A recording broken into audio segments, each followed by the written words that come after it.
change in back.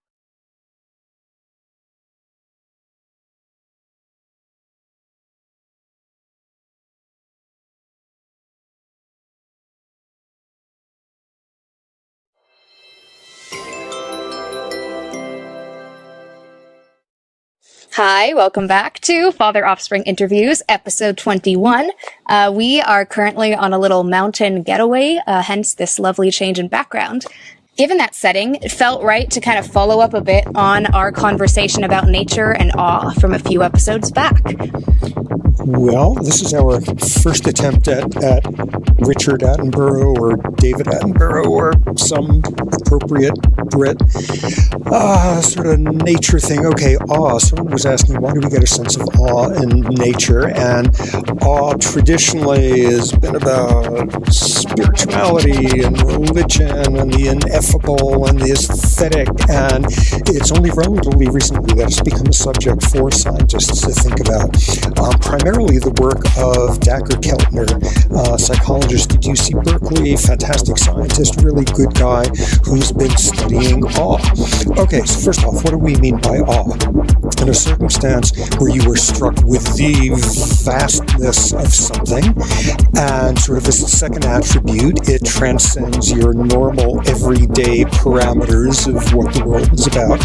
And as the third feature, logically, it thus forces you to rethink how you view the world, how you accommodate the facts of this vast world around you, all of that. So what he and colleagues have tried to do is understand what does being prone towards being awe-struck, having a propensity towards it, and what happens to people when you induce a sense of awe in them.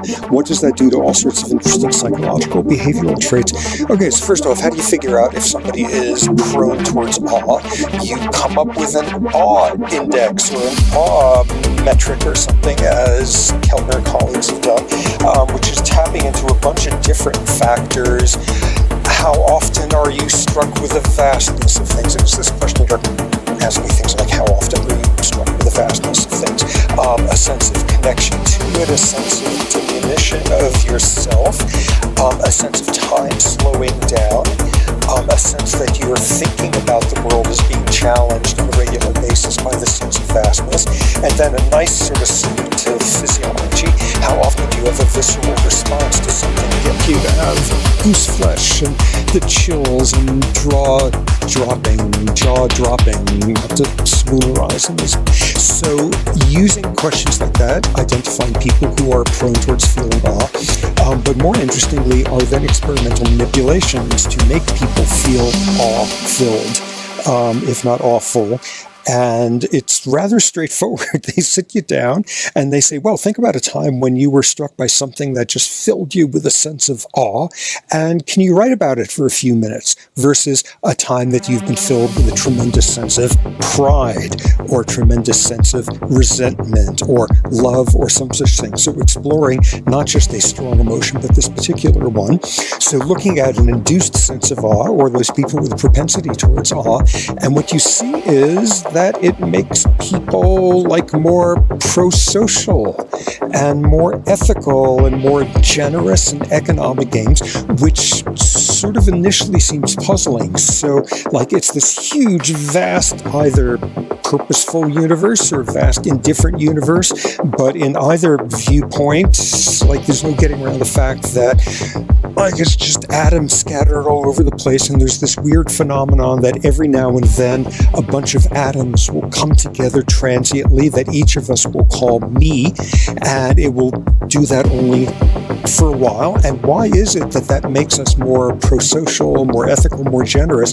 And what Keltner has identified as sort of the key mediator is when you were contemplating the vastness of it all and feeling a sense of awe, it makes you feel some humility, and it makes you feel less entitled, and it makes you feel much more like you're a little speck out there.